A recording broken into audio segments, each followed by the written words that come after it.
guys! Welcome back to my channel! At ang ano naman natin ngayon, i-review natin tong portable na flat iron. Ay, portable na, oo nga, flat iron nga, tama. Nabili ko to ng 60 pesos sa Shopee! Kulay pink yung in-order ko.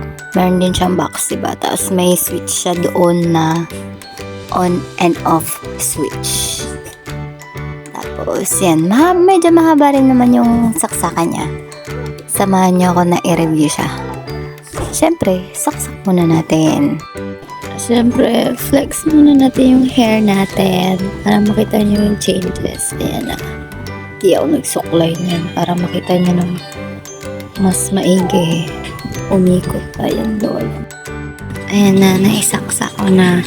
Tapos, i-on natin.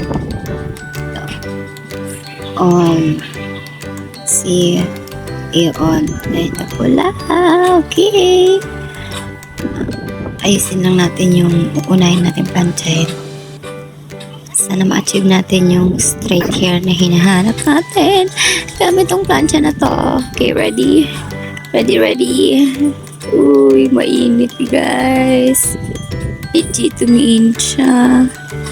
First time ko lang magpa-plancha ng buhok kasi wala akong mga ganitong products.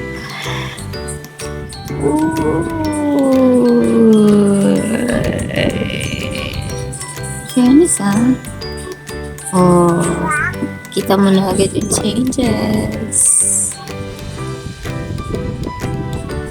Swak sa budget for as low as 60 pesos lang yan. Bumili na kayo. Ang ganda niya, oh. Na-achieve niya yung straight hair. Kita mo na agad yung changes dun sa kabila, oh. Humaba na yung buhok ko. Unat na siya, guys. More plancha pa. More plancha. More plancha. More plancha. Oh, diba?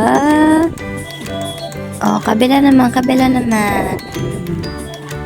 Pak.